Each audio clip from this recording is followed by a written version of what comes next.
Right, good evening, ladies and gentlemen. Welcome to the Hustings.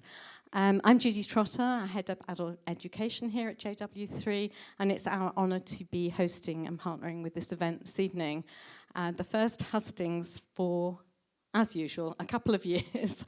And it is a couple of years. It was actually one of our last two events was the mayoral hustings, which we were doing over breakfast. And we almost made it to the end, but had to cancel the last one as we went into lockdown. And of course, then the elections were postponed until last year when all the hustings were done online. So as we keep on saying here and elsewhere, it's so nice to be back in person. And this event is being recorded so it can be watched afterwards. But we didn't want it to be distracted by having it live streamed as well. So it's just here in the room. It makes you even more special. If you haven't been to JW3 before, a huge welcome. This is our brochure. You might have seen it on the way in. Do pick up a copy. This starts after the Easter, Passover, Pesach holidays on the 25th of April. We're just about to go into it almost feels like a recovery period after 12 hard weeks. But it's a delight to be back in the building and online. So nearly all our programming is hybrid. Which is great for people that don't want to travel or can't travel or aren't feeling well or want to be, like you are, among real people and in real time. So it's now my great honour to introduce and hand over to Amanda Bowman, who is one of the Vice Presidents of the Board of Deputies, one of our partners this evening, along with the London Jewish Forum and the Jewish Leadership Council. So Amanda, over to you with great thanks. Thank you so much, Judy. So good evening, everybody, and welcome to the Camden Jewish Community Hustings for the upcoming local council elections in Camden.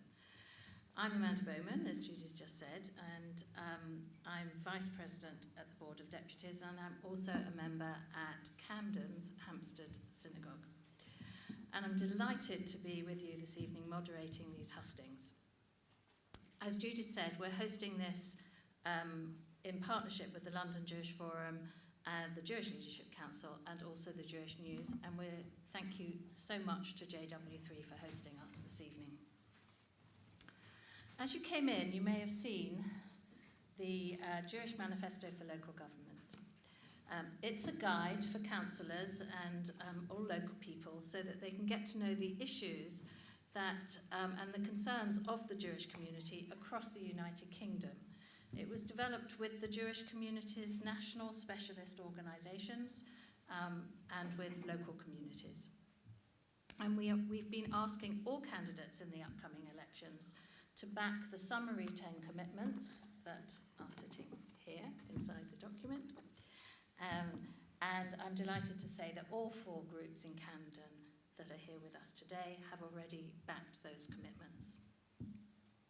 So as a reminder to anyone who's here this evening or anyone that watches this subsequently on the recording, if you live in Camden, on the 5th of May, you'll have the opportunity to go to the polls to decide who you want to run Camden Council for the next 4 years. And I'm delighted to welcome representatives from the four parties that currently hold seats on the council. The parties invited to take part this evening were invited in line with the London Jewish Forum's hustings policy. The policy states that the parties polling at or above 5% of this for this specific election, or parties that had received 5% of the vote in the last equivalent election, would receive an invite to participate in these hustings this evening.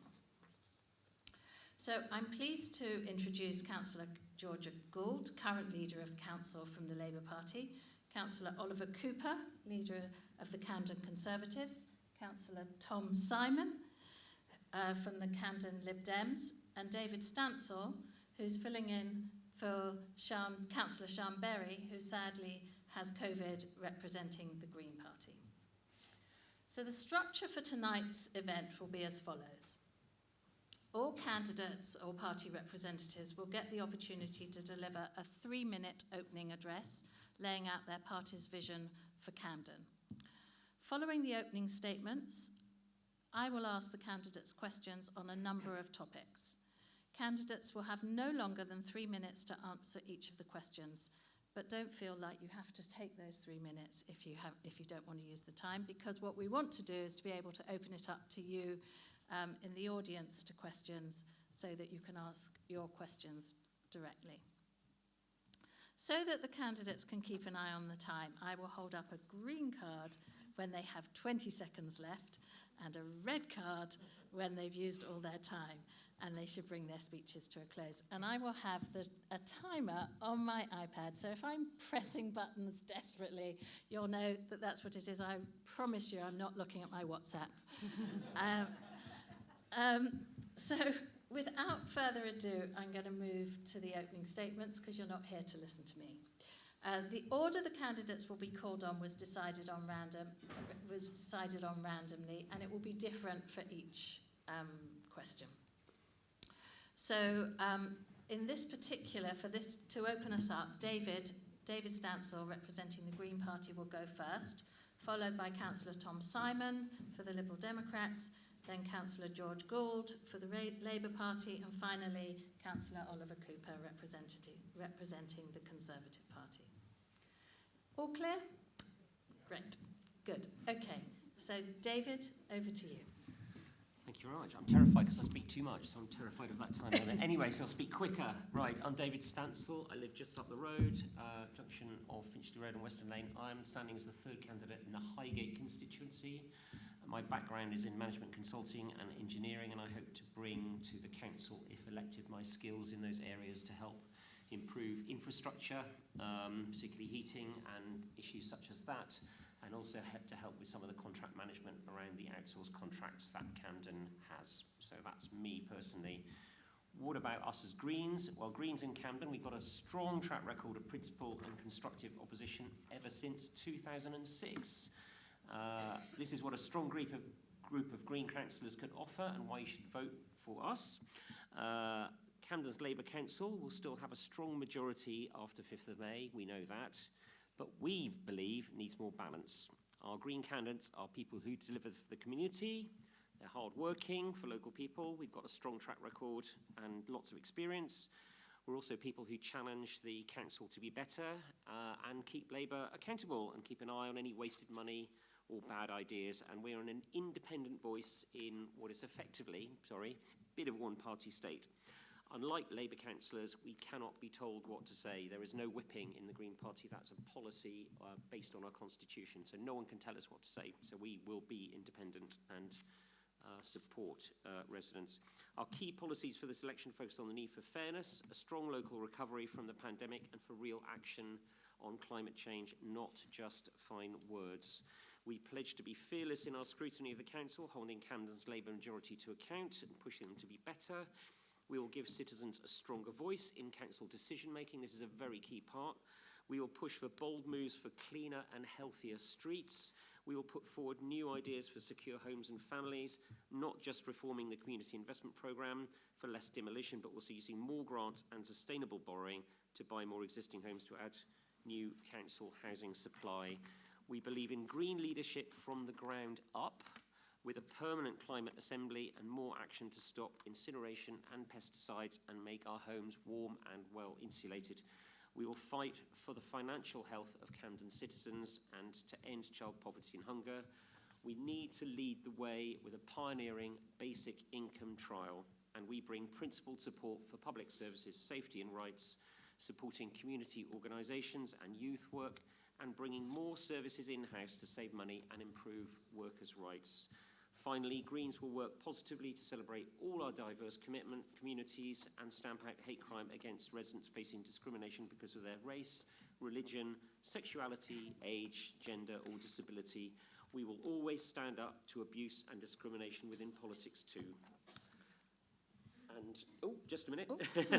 Your choice this year is hard work and a council held to account by Green councillors or more Labour councillors to add to their huge majority. Please vote Green on 5th of May. Thank you. Well done. 4 seconds over, David. Okay, and Tom, over to you. Thank you, and thank you very much for having me this evening. My name is Tom Simon. I'm a councillor in Belsize Ward. I grew up in Camden and Gospel Oak. went away for a few years and ended up coming back. It must be a nice place, I suppose. So on the 5th of May, Camden residents will have a chance to demand better in the elections, better for Camden. On some key issues, Labour isn't listening to residents. There's rubbish on our streets, housing in disrepair, and too little action on the critical issue of climate change. And I'd suggest that Boris Johnson's Conservatives don't deserve your vote. A Liberal Democrat council would begin by overhauling Labour's failing waste contract, which is leaving our high streets littered, covered with bin bags, and residential streets strewn with litter. Camden is the most fly-tipped council in the country, and keeping streets clean is a fundamental responsibility of a local council, and Camden Labour is failing us on this issue. We would make ending homelessness a priority. Homelessness is falling in London, but rising in Camden. That simply is not acceptable. We would also take immediate action to change the way housing repairs are managed. Too many of our borough's vulnerable residents are waiting weeks and months for basic repairs, living in damp or unsafe flats. Everyone in Camden should deserve a decent home, and too many people don't have one. Climate change, the cost of living, loneliness and isolation are key challenges facing all of us. A Liberal Democrat council would engage our communities, businesses, and voluntary and community sector in finding local practical solutions. We would create a fund for communities to plan and deliver local actions to tackle climate change, ensure financial advice is accessible in every neighbourhood, and work to give both young and old a say in Camden's future. A Liberal Democrat Camden would listen to residents and put your priorities first. And I'd like to just say also that I think it's important to recognise the very significant contribution that the Jewish community makes to Camden, whether it's on the response to the pandemic, where we saw a food bank here in JW3, whether it's the annual Mitzvah Day, the response to the Afghan refugee crisis, where the Jewish community played a huge role. It's a fantastic contribution to Camden, and Liberal Democrats would work with the Jewish community to make Camden a better place for all people. Thank you very much.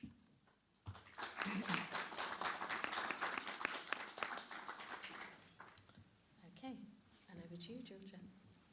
Thank you. I wanted to start by saying a massive thank you to all of the organisers tonight. It's been the toughest 2 years here in Camden, but the support from the Jewish community has been extraordinary. As we've just heard, here in JW3, there was testing, vaccinations, a food bank, through to a huge support and effort to support Afghan refugees. And the Jewish community has stepped up time and time again. And I'm delighted to add my name to this 10 Board of Deputies pledges. I think we're taking action on a lot of those already. We have a really strong face forum. We have support for Erevim in Camden.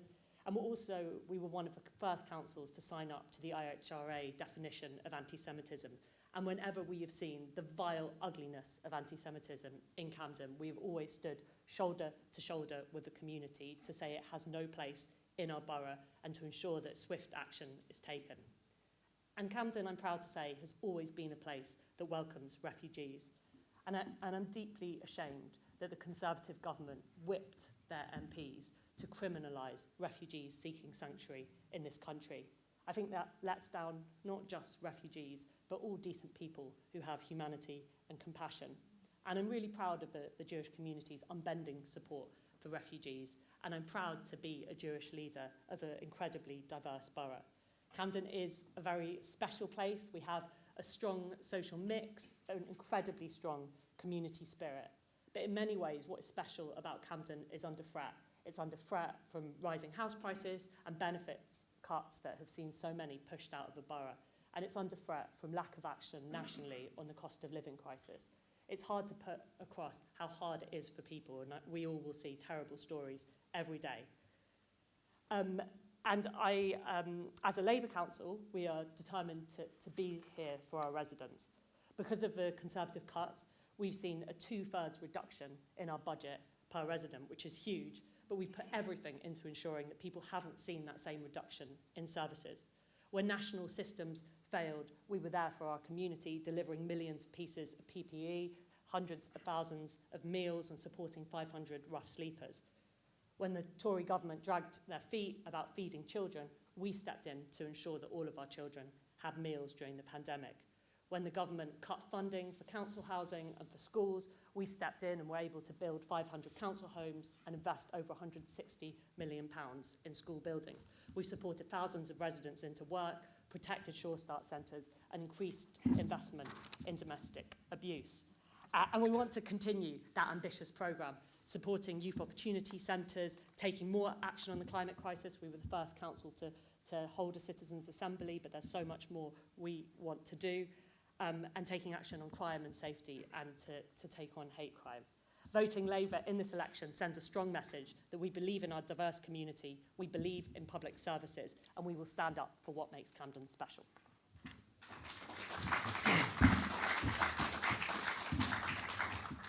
Thank you. And finally, Oliver. Great.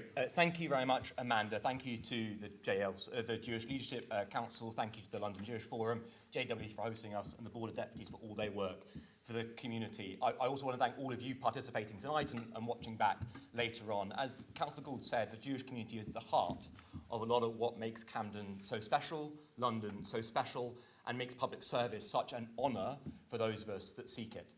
I'm passionately proud and in love with our borough. I'm a proud son of this borough.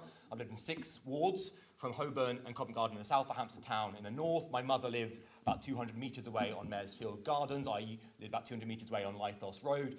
But that hasn't always been the case for my family. Councillor Gould mentioned refugees. My mother was a refugee from Egypt and then Lebanon.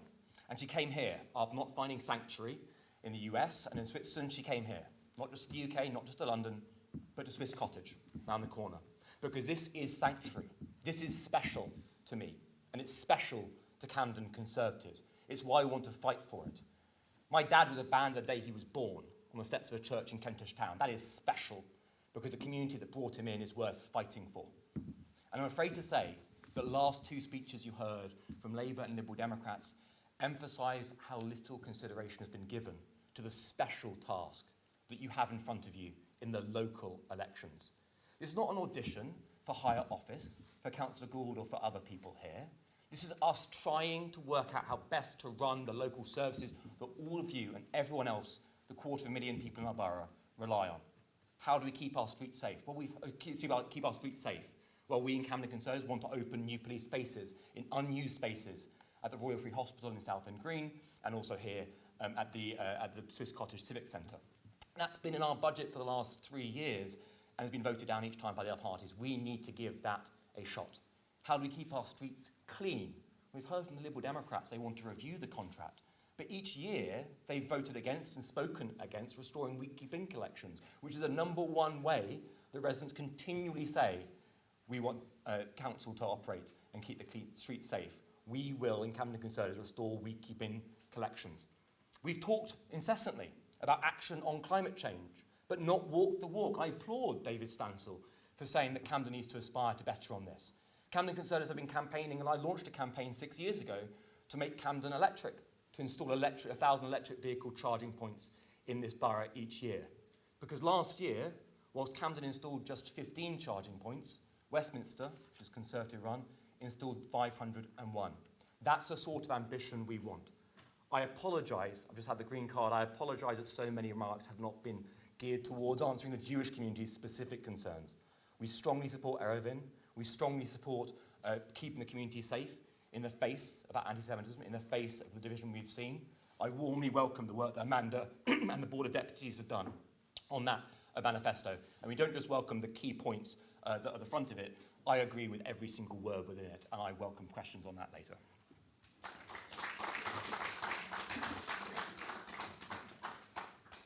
Thank you very much, candidates. So I'm going to ask the first couple of questions before I open it up to you in the audience. So one of the big issues in Camden is discussion around the proposed redevelopment of the O2 Centre site just up the road here. And I want to hear from each of you about whether you're supportive of the redevelopment. Just to remind you, you have 2 minutes maximum to answer these questions, and I'll just to warn you about the order that I'm going to take you in. Tom, then Georgia, then David, then Oliver. So, Tom, first of all, over to you. The O2 Centre and the redevelopment. Are you supportive? Tom. Sorry. Over here. Thank you very much. So the planning application that's been submitted by Landsec in its current form is not good enough, and we would not support that. On the other hand, that site represents an incredible opportunity for tackling the huge acute shortage of housing that we have in the borough. So this is a question of balance, okay? So we need more homes, we need more affordable homes, we need more family homes, and we can do better for that site than a huge car park. I don't think that's controversial to say that myself. However, it's not just about housing. If there's going to be housing there, there needs to be services to go with that. There needs to be green spaces. There needs to be a GP surgery. There needs to be disabled access to the stations. And there also needs to be a suitable retail and leisure offer to go with that. And the planning application, as it currently stands does not answer those points sufficiently well. So the job is for Camden Council is to negotiate with the developer to get the best possible deal for the people of Camden. And if they can't get a good deal for the borough, then their application needs to be rejected. But we need to be very clear that there is a really important opportunity here to improve that space, to make it fit for the 21st century, and to meet some of the really critical challenges facing the borough. Thank you. So, Georgia, you're next. Yeah, I think there's no doubt that Landsec has to go much further to meet the concerns of Camden's communities that we're hearing strongly. I'm concerned about the level of affordable housing that's being delivered on the site in the current plans, that there's not enough green space, that the community needs an affordable supermarket that is open throughout the entire development, and there's a number of other changes that need to be made to respond to those concerns. I think that it is right that there is some development on the site, but the current plans are not good enough, and will be pushing the developer. And I think that's the role that Labour as a council has taken. We've managed to get 2,000 genuinely affordable homes out of developers in the borough, and to always push for them to deliver for their community. And I think it's important that we don't forget that it was this Camden Council that turned down the Avenue Road Tower, and it was a Conservative Secretary of State who overturned that decision. And Labour, our Labour Council, had to then push for that development to continue to have affordable housing. And as a council, we will always be on the side of our communities in standing up to developers and pushing them to have maximum benefit for our local communities. Thank you. David, get it right this time. Thanks. Well, as you know, there are two planning applications in. They're going to be chosen, I think, in April. Nobody is disputing that that development is desirable on the two sites, not just the O2 Centre, but also Murphy's Yard. But I think it's also indisputable there's a lot of community concern about the nature and size in particular of them, and also our very big concern of the O2 Centre is the fact we'll be flattening a building which is actually not that old and is a valued resource by many community members. So we do not believe that the application, either O2 or Murphy's Yard, should go forward as applied for. We believe they should be withdrawn, but they should be resubmitted with acceptable conditions, and a large part of those acceptable conditions is not allowing them to be so high rise, because those buildings as planned will have a huge impact on the surrounding area. They are so high, so that in the O2 Centre, the largest building planned is 15 stories high. That's over 60 metres. So that will cast a large shadow over a large part of the community, and also it's planned to have just a single stairwell, which I believe is unacceptable, partly for just purely security and fire risk reasons. So I think both developments, they need to go back to the drawing board. I think they know the conditions. You know, we all know how the public sector works. I worked in the public sector all my career. They will try and get what they can. We need to say, I'm sorry, but you've gone too far. Let's go back. Let's reconsider, and let's put forward solutions that are acceptable to the community. Thank you. And over to you, Oliver. Great, thank you, Amanda. In short answer to your direct question, I strongly oppose the applications both of the O2 Centre and Murphy's Yard. In fact, so strongly do I that I've stepped down from the planning committee on Camden Council to oppose it explicitly, because if you sit on the planning committee, you can't explicitly oppose planning applications. But the fact is that the application for the O2 Centre, and also for Murphy's Yard, but you asked about the O2 Centre, is the worst application that I've seen of any sort in any part of the borough in years. It is the largest development that we have, but it's also a high-rise development. And in the last 3 answers, I've only heard David Stancil mention the height of the buildings. The other two seem not to care. That we would have a 15-storey tower, in fact, a row of 15-storey towers, foisted on a low and mid-rise area in Swiss Cottage, West Hampstead, Belsize, and South Hampstead. That is not acceptable, and anything taller than the existing tallest building in the area, which is West Hampstead Square, 11 stories, should be refused on the basis of their height. I've led the campaign against it. In fact, tomorrow, after a huge amount of nagging and every dirty trick in the book being thrown at our attempts to block tall buildings there, Camden Council will debate a motion in my name to block tall buildings outside of the central London part of our borough. It is not acceptable to foist tall buildings, regardless of anything that you put in them, on low-rise areas. Not just because it's unfair to the people that move there, because they're less inhabitable, because they're less enjoyable, because they're less valuable, but also because it's unfair to the existing communities that we're trying to get development to work with rather than against. I'm sad to say that Labour have tabled an amendment to that motion that waters it down to the point of pointlessness, that says the current controls already in place against tall buildings are acceptable and are enough. That is not true. In fact, Labour have, behind the scenes, and they bragged about it in a cabinet paper last month, co-designed the O2 Centre development with Landsec. They said that out in the open. So to say that Labour are demanding better is not true. We do need to demand better. We need to stop high-rises in low-rise areas, full stop.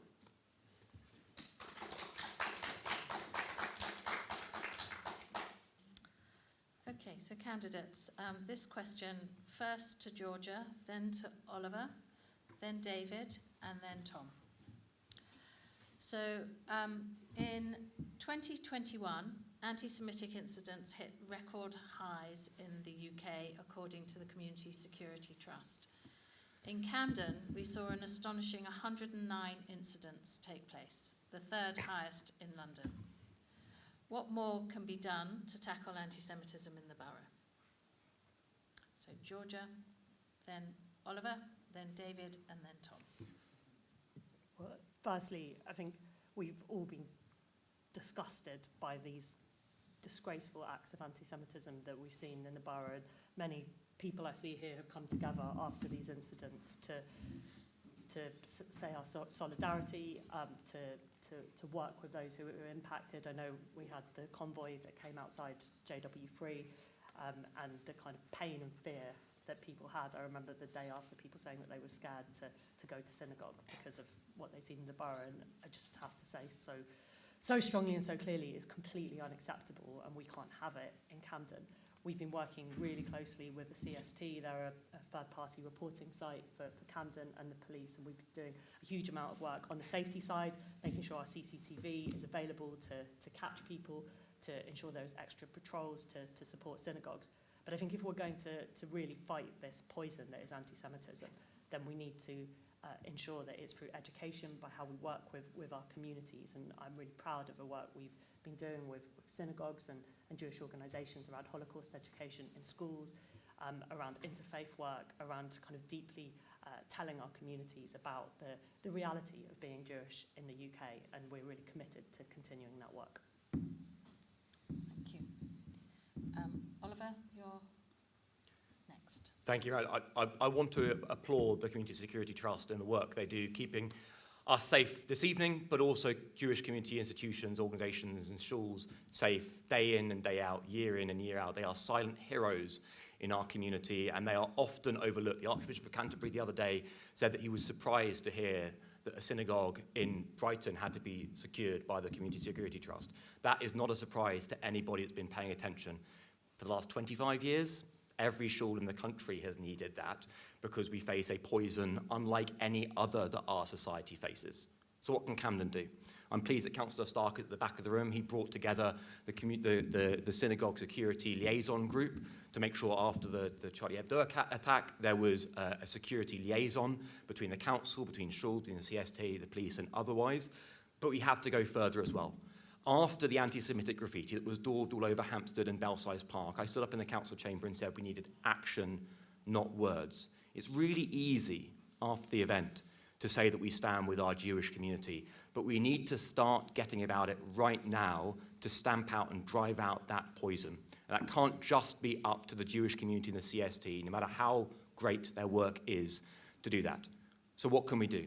The first is, and it says so in the Board of Deputies Manifesto of these local elections, make sure we give no space and no tolerance to anyone that poisons the well of public discourse.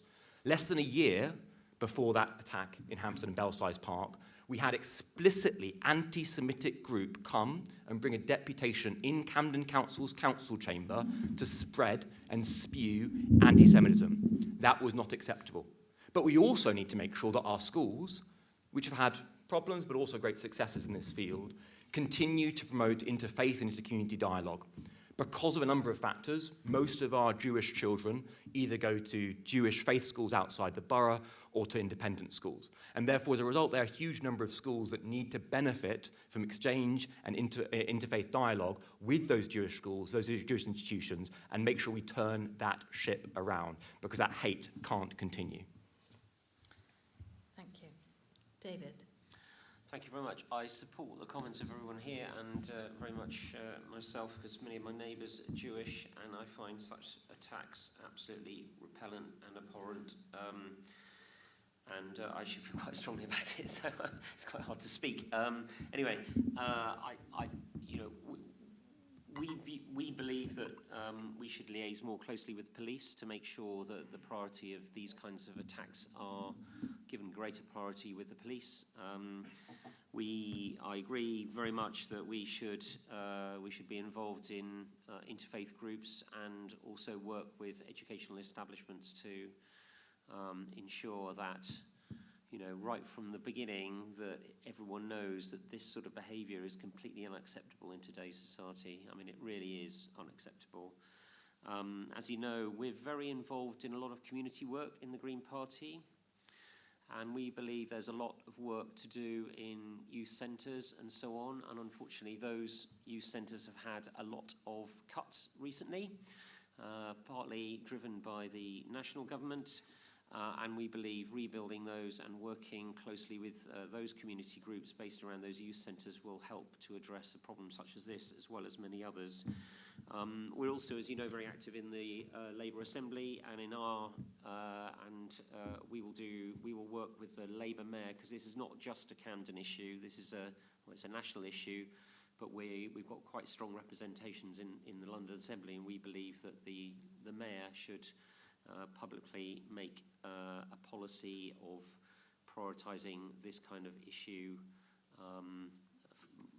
in more. Thank you. Thank you. And finally, Tom. Thank you.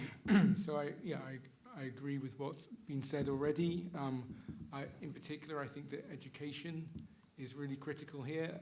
Earlier this evening, I spoke about the huge contribution that the Jewish community makes, and yet, despite that, we still have this kind of stubborn, thick seam of anti-Semitism in our society. And you'd think that with the contribution made by the Jewish community that you'd see this kind of diminish over time, but we do not. And education must be play a critical role in addressing that. But then obviously it needs work across the board. So we need to identify work with the Jewish community to identify specific problems, like places, dangerous areas and so on, where the police and council can support the community, and we need to call out anti-Semitism wherever it exists. I think one interesting thing that's come to my attention recently is the decline in the Jewish community's faith in the Metropolitan Police's response to anti-Semitic incidents, which I was reading about. So I think it's really important that the Mayor of London, as the head of the police, raises the standards that the Met are meeting in addressing incidents to make sure that they're given the high priority that they deserve. Thank you. Thank you so much. So I'm now going to hand it over to you in the audience.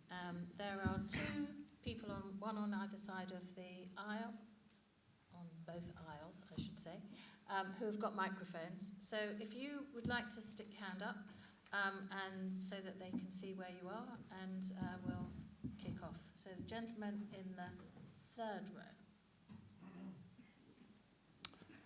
Hello, thank you very much. I'm a Jewish cyclist who has the temerity to drive a car as well. I would like to ask the Labour councillor this. It is proposed that cycle lanes be placed right up Haverstock Hill. Is she aware of the degree of opposition following consultation? And if so, can she please initially quote the percentage of people who came out against that? Anybody home? Oh, are we going straight away? Yeah. Oh, sorry. I thought we were going to take a few. Yeah. So well, thank you for your question about the Haverstock cycle lane. So we have trebled the amount of cycle lanes in the borough. I think we sadly have seen a number of cyclists lose their lives in Camden. It's really I'm just giving some context. I think it's really important work we're doing. I know that the Haverstock cycle lane, that there's very strong views on both sides of the debate. I can't quote the statistics off the top of my head, but I can find out for you. But I think that we have made the decision to go ahead with a trial cycle lane there to see how it goes, and we will continue to take comments and about how that goes from residents.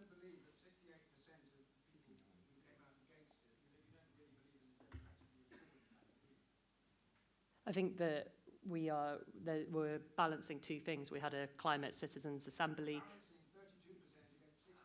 We had a climate citizens assembly which pushed us to go further on supporting cycle lanes, and we are trying to link up different cycle infrastructure. And we've talked about taking real action on the climate emergency, and people have said that we need to push ourselves and press on. So so it's one of the things we look at is a consultation.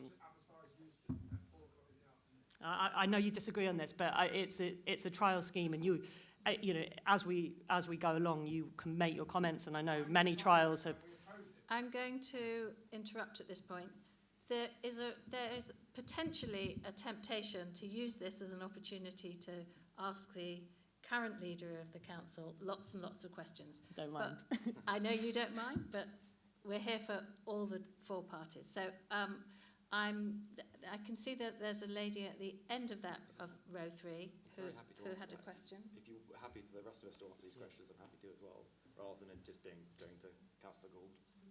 If you're all happy to answer the question on the cycling, I'm happy for that to continue, and then we'll move on. But if as you pose your questions, you just think about it in terms of posing it in a way that it's something that can be answered by all the candidates. So they're all welcome to answer. That's fine. I'm going to hand first to Oliver, then to Tom, and then to David. I was raring to go in terms of answering a direct question. 69% of people and 78% of local businesses opposed it in the consultation. But we only know that. We only had a consultation because Camden had a legal claim brought against it for trying to introduce that scheme unlawfully without a consultation. That challenge to Camden was led by myself and Councillor Steve Adams in Belsize Ward, and we did so because we had already surveyed residents. And we found in our survey that 81% of people opposed that.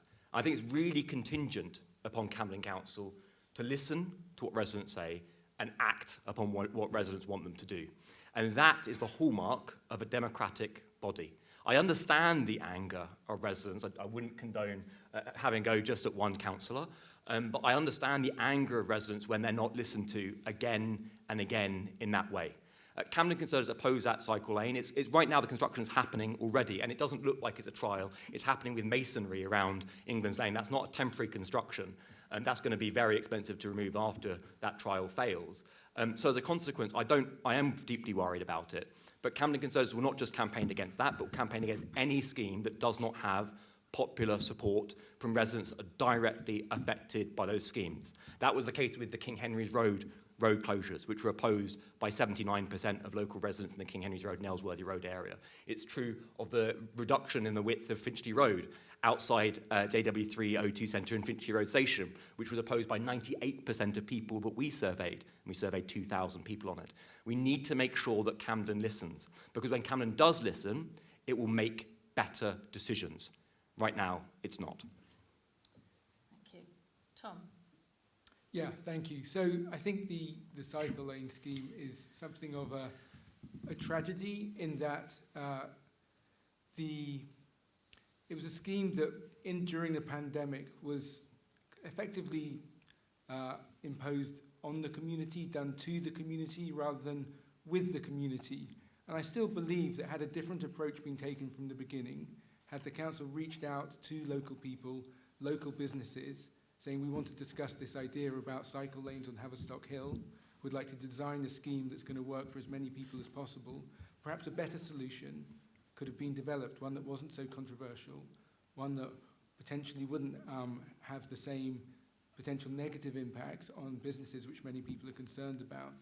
But that opportunity wasn't taken, and it was done very much in a top-down way, which I think is a real shame, because these schemes, I think, are always best when they're done with the community instead of to them. Thank you.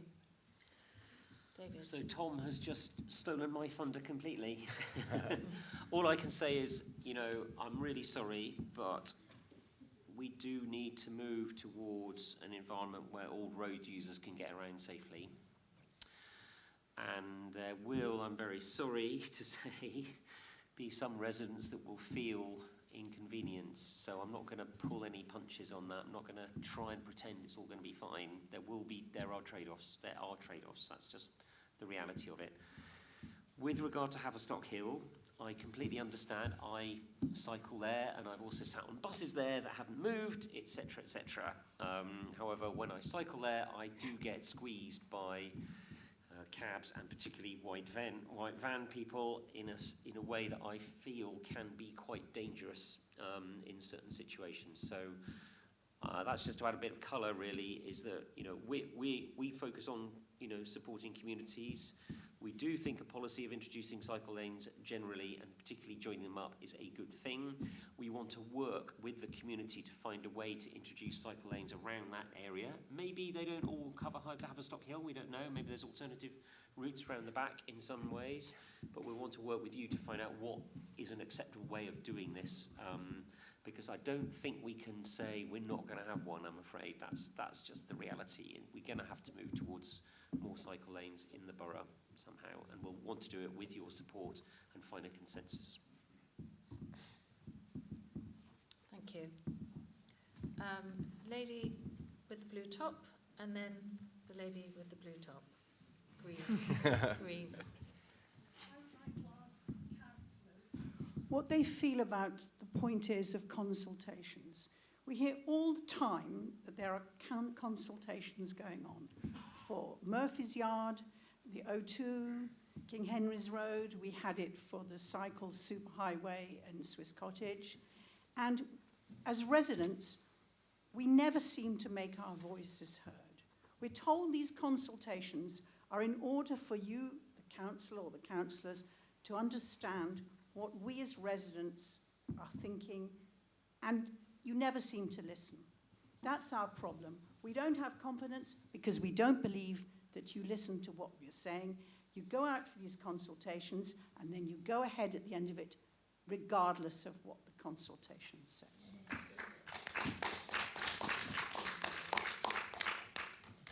So the question is, what's the point of consultations? I'm going to go Tom, David, Oliver, Georgia. It's true that too often we see consultations where they either seem to be done in a way to kind of justify a decision that's already been made, or to kind of in the hope that that will happen. And if it doesn't, then then decisions go ahead despite the outcome of consultations. But on the other hand, it is important to remember that a consultation is not a referendum. It's an opportunity for the council to try and understand what people think about a particular issue, but it needs to be done properly. And I remember several years ago the council justifying a change to licensing policy based on a consultation that had received about 25 responses to a borough-wide change, which I thought was laughable, really.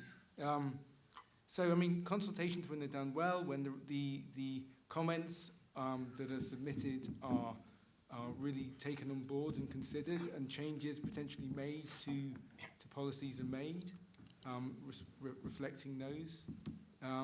But if they're just being used as a way of justifying predetermined actions, then that's simply not good enough. Thank you. David, over to you.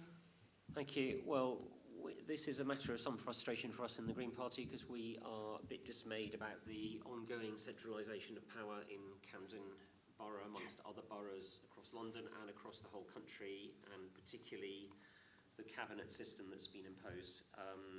We are not a fan of that centralisation of power. We're a fan of bottom-up governance, driven by the community, by you, because it's after all you who we serve.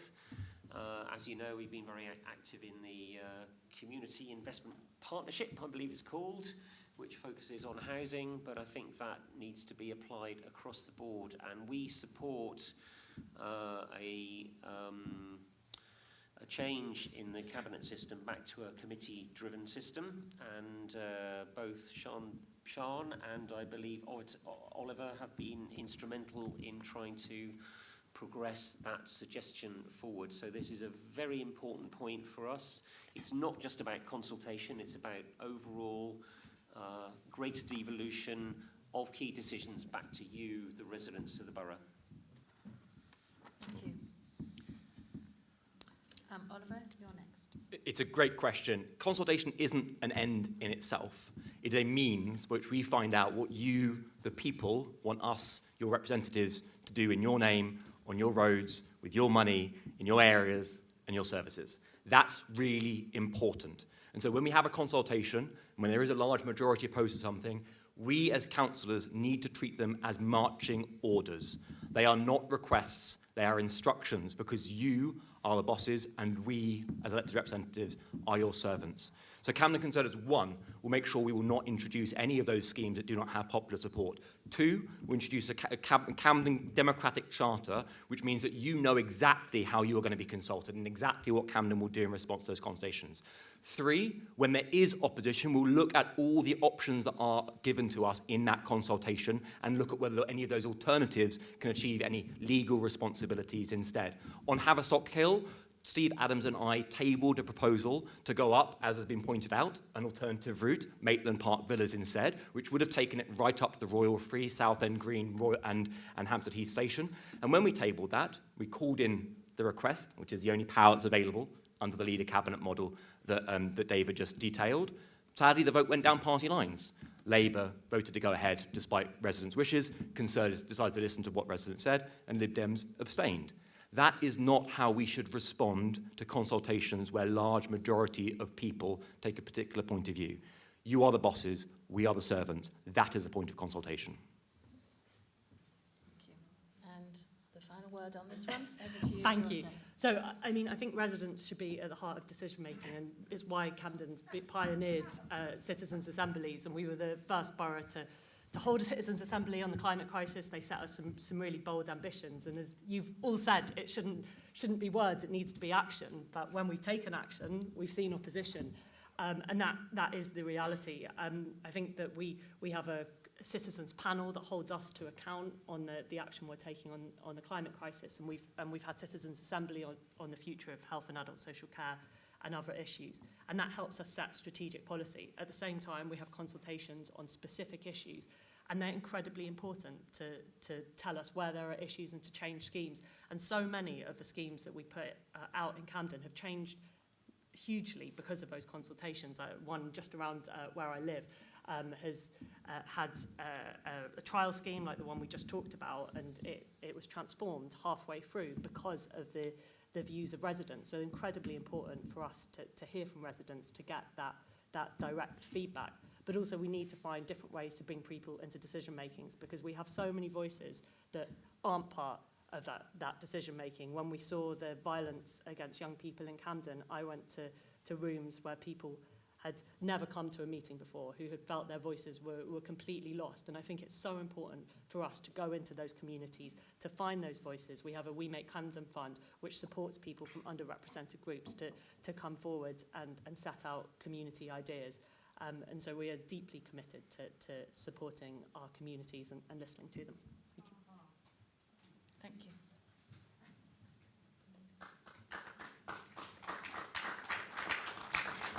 A bit of encouragement coming. Thank you. There's a lady in green here, and then there is a question there, and then at the back. I'd like to address the so-called Healthy Schools Street Scheme.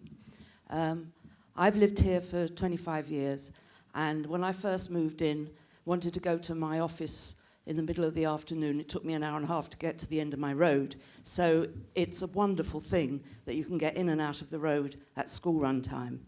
But the rest of the day, apart from rush hour, there's not a problem. So clearly the issue is the people picking up and dropping off children at school. We have raised the issues that that the scheme means for residents, and it just completely falls on deaf ears. Basically, the scheme prioritises children over older people and disabled people to a ridiculous extent.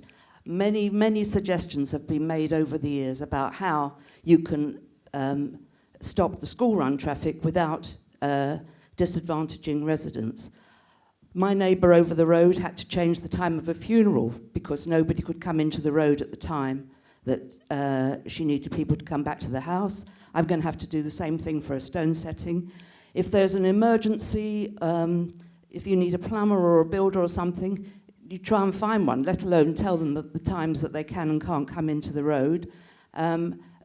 I can't have anybody around for tea in the afternoon. I mean, worked for 50 years. I deserve to be able to have a visitor for tea. If I have a hospital appointment, nobody can come and pick me up and take me there because of this scheme. And it is absolutely ludicrous, and I'd like to know what each of the panel would do about it. Yes, so just for clarification before you hand the mic back, is this a Camden-wide scheme, or is it just... No, this is a very small area. It's Netherhall Gardens, Maresfield Gardens, and half of Nutley Terrace, which is the most affected by school run traffic. Anytime the radio or television does anything about school run traffic, that's where they show, because it is there are about 15 schools within 2.5 roads, you know, yeah. So it's awful. Okay, thank you. My old school in that school run area, so I appreciate it. I'm going to ask you all to reply to that. So the issue is, what will you do about the problems around the school run? And I'm going to ask Oliver, then Georgia, then Tom, and then David. It's a really great question. I think it's important to set out first that this should not be an ideological issue.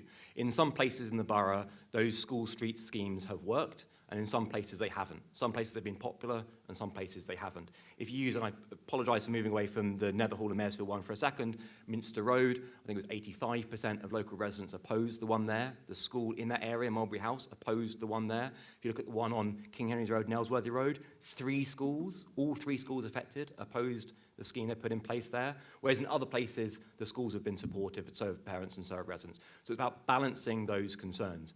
I led a call in to have some changes to that particular scheme after I spoke to the chair of the Netherhall Neighbourhood Association, along with my Conservative colleagues. As I mentioned, my mother lives on Maresfield Gardens. I used to live on Maresfield Gardens many years ago, and so I understand the complexities about that particular scheme. I think there are some concerns.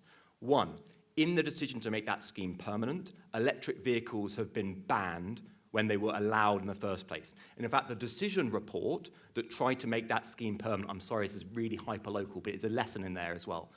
The decision report said that the scheme had been a success because it led to a take-up of electric vehicles, because electric vehicles were allowed to go in and out of that area.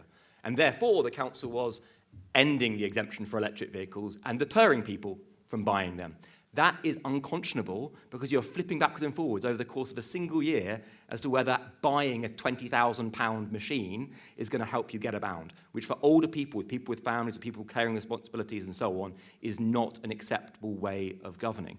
So one, it's important to listen to residents. In that case, the majority of residents, but only a small majority, wanted to make the scheme permanent, but with the exception so that access to residential properties was allowed, so it combats school-run traffic but wouldn't deter or hinder local residents in the scheme area. And two, allow electric vehicles to be used in that area so that we can continue to encourage electric vehicles. I'm afraid Camden doesn't do that right now, so we need to make those changes to that scheme.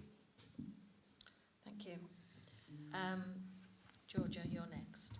Yeah, thank you, and I'm really sorry to hear about the experiences some of your neighbours had, and I think it shows how kind of difficult these issues and contested they are. But we have brought in 15 new school streets over the last couple of years, and we've done that because of the evidence of the terrible impact of air pollution on children.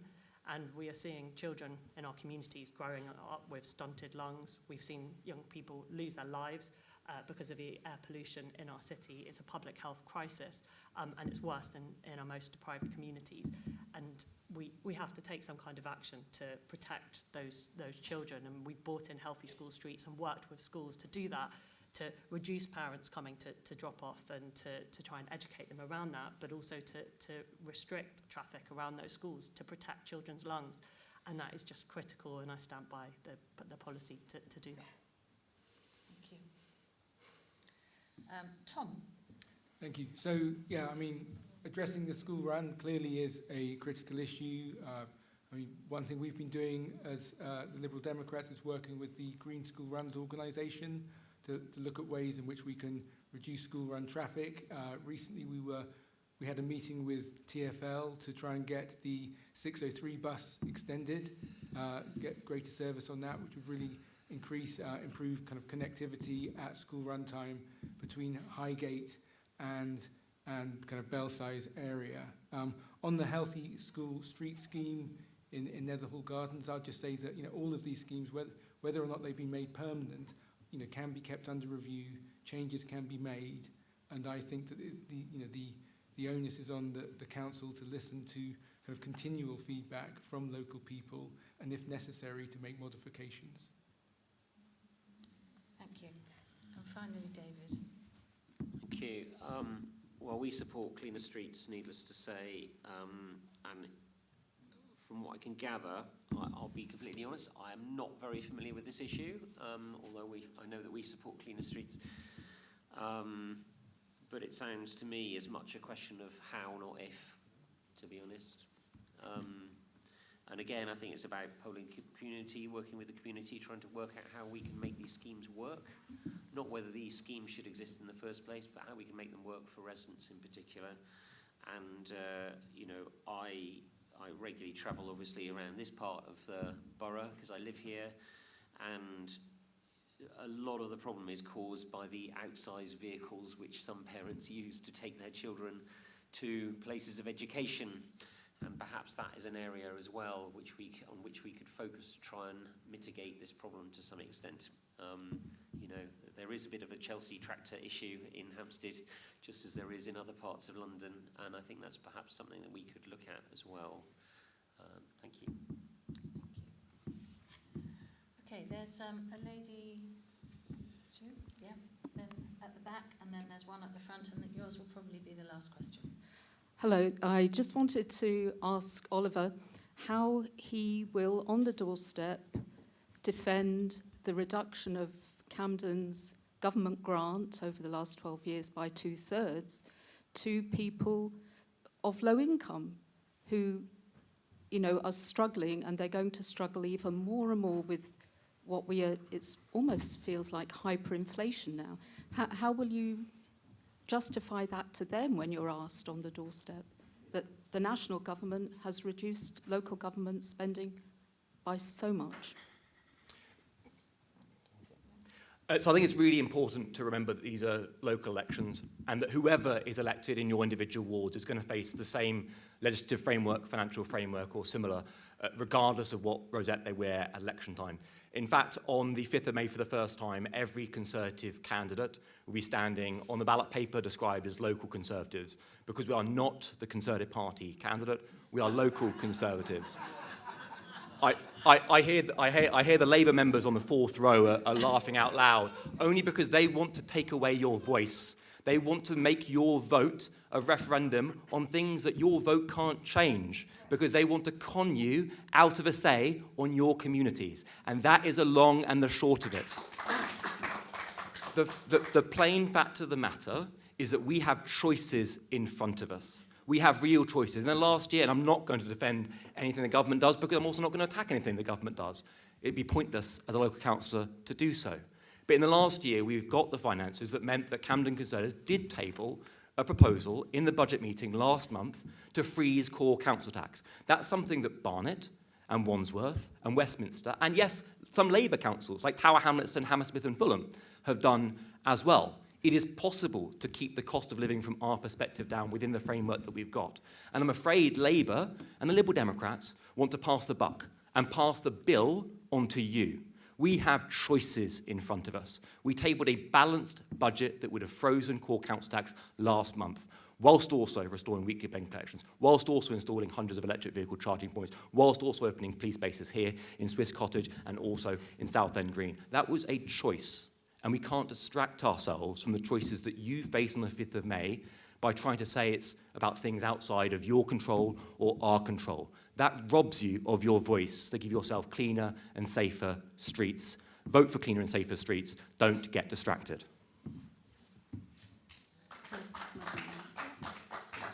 So I'm going to ask the other candidates if they'd like to address the same question, obviously with a different kind of perspective. So Georgia first. Yeah, just the idea that this is not a local issue when we are seeing families who are unable to feed their children, mothers who are rationing food, elderly people who can't heat their homes. This is the reality in our community. These are local Camden issues, and this is happening to Camden residents. And the difference a Labour council makes is that we don't slash services.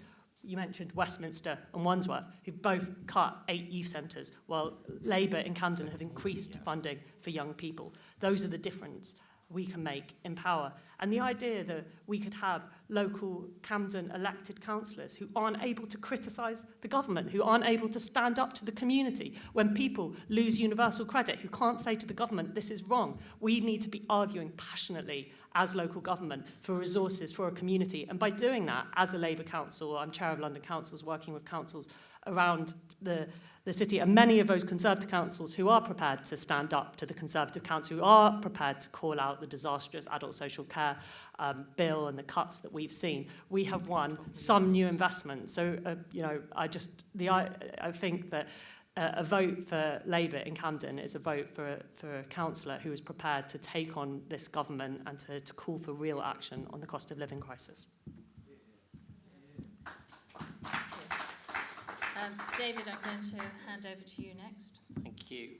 With the greatest respect to my colleagues here, I'm afraid this story just shows that when any party's been in power for too long, then they cease to be effective, both at a national and local level. I'm sorry to say that, but I think that's really what the conclusion is. They end up caring more about themselves than they do about the people they serve. Sorry, but that's the way it is. We don't support either situation, either locally or nationally. Now, with regard to the cost of living crisis and budgeting for Camden Council, council boroughs are under huge pressure. That is true, absolutely correct. We propose to address that a programme of smart investment using green bonds amongst other areas to try and raise the level of investment to help people to invest in, for example, or to start with council-owned properties in insulation to help to address really the very critical cost of living crisis that we face as a nation and in this borough. I mean, it's really critical now, the bills that we're seeing, and those disadvantaged members of the community are going to struggle just to survive. To eat or heat is the question in many people's minds right now. So we think we need an urgent programme of investment in, particularly in insulation, in housing, to cut people's bills, starting with the council, and that will build a local supply chain to help that process of installation become cheaper for private residents as well. You can invest in Camden's Green Bond that we launched a few months ago. And finally, Tom. Thank you. First of all, I'd just like to say a word about the Conservatives' so-called balanced budget amendment last month. I mean, you can balance the books, but do it in a way that's not very sensible. And the way in which it would have been funded involved sharing a range of key services with other boroughs, which anyone who's worked in organisational change would know is a process fraught with difficulty. And given that the council already faces a £40 million financial black hole over the next few years, taking that kind of risk with the council's finances is not sensible. It's not a prudent thing to do.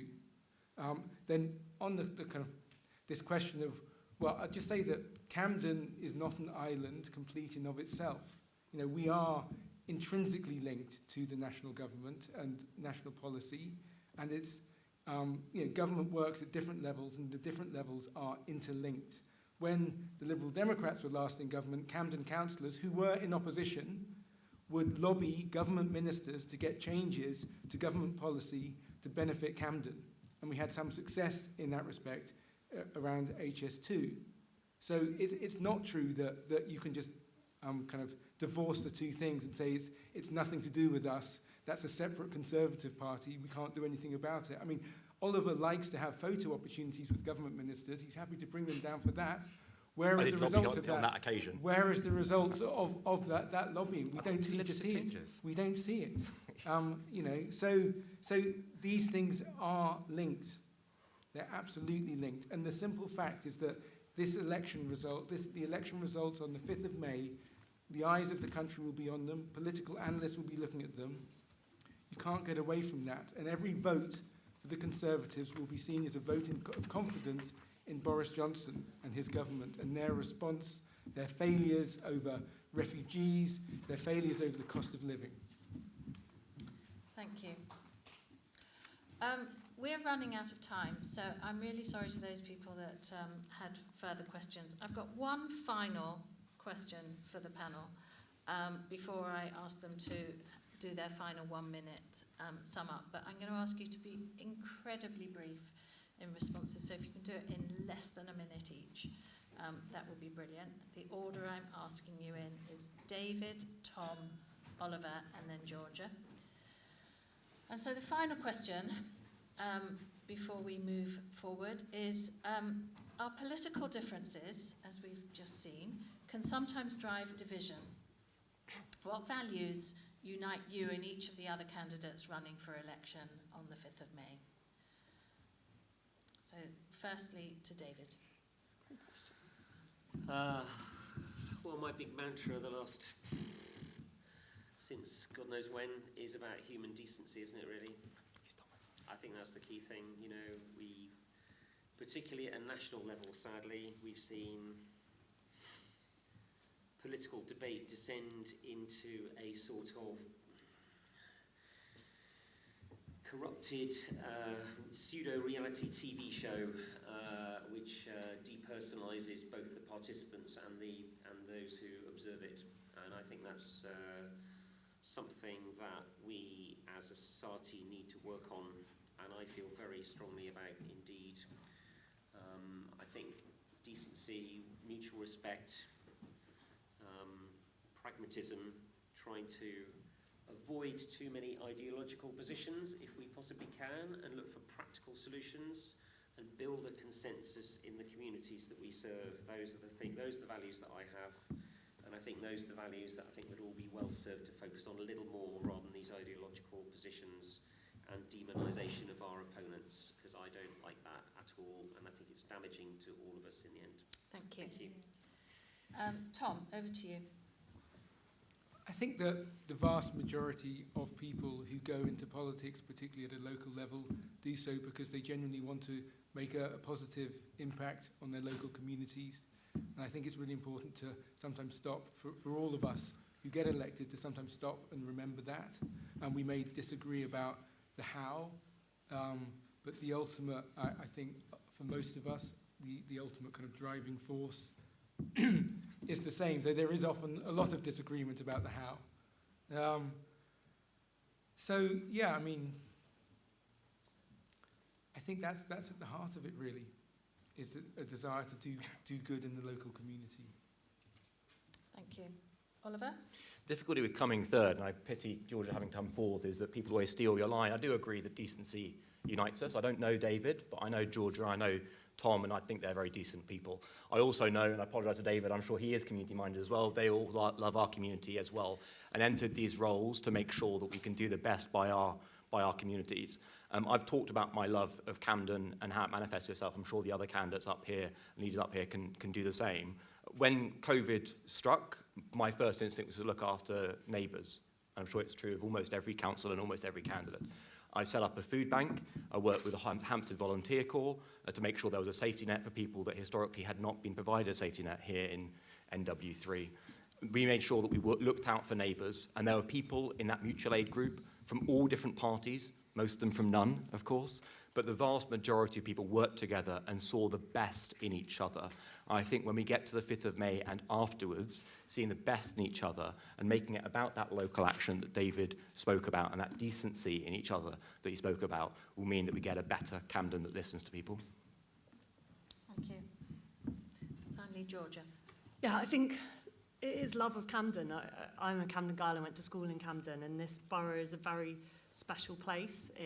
It's a diverse community. It's a strong community. It's a community where people have loud voices, and we do have a diverse set of views, but we all really do love Camden. And local government is not the most glamorous job. I think you rather unkindly said at the beginning that this was an audition for me, but I've been a councillor since 2010, so it's rather a long audition. I just don't think there's a better job in the world than being a Camden councillor and getting to work alongside our community. And those moments when you get real change for someone, you get somebody into a new home, or you change their lives in some way. And I know that all of us in our different ways are public servants, and we are here because we want to represent our community and to improve our community. And I think we all have stood really firmly together against hate. I think we've always come together. We have a very strong face forum, but we've always come together cross-party. We always, on Holocaust Memorial Day, light candles together at South Hampstead Synagogue. So I think that will remain in Camden, that sense of public service, but that joint stance against hatred and anti-Semitism. Thank you. So thank you all four candidates. Sadly, that's all the time we've got for questions. So we're now going to move on to closing statements. So just a reminder, these are just 1 minute. I'm going to be pressing buttons ferociously. So that we did this and timed it in such a way that there could be as many questions as we possibly could. So again, the order that the candidates will deliver their closing statements was chosen by random. We'll start with Councillor Tom Simon for the Lib Dems, followed by Councillor Oliver Cooper for the Conservatives, followed by David Stancil of the Green Party, and finally Councillor Georgia Gould of the Labour Party. So Tom, firstly, you have 1 minute. Thank you.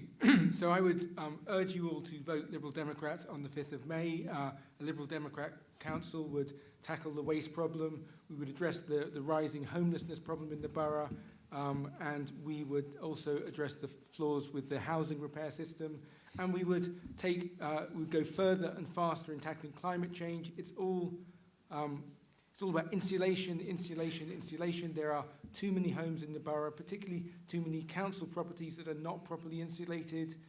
It is the low-hanging fruit in the battle against both climate change and the cost of living crisis, and the council hasn't done enough.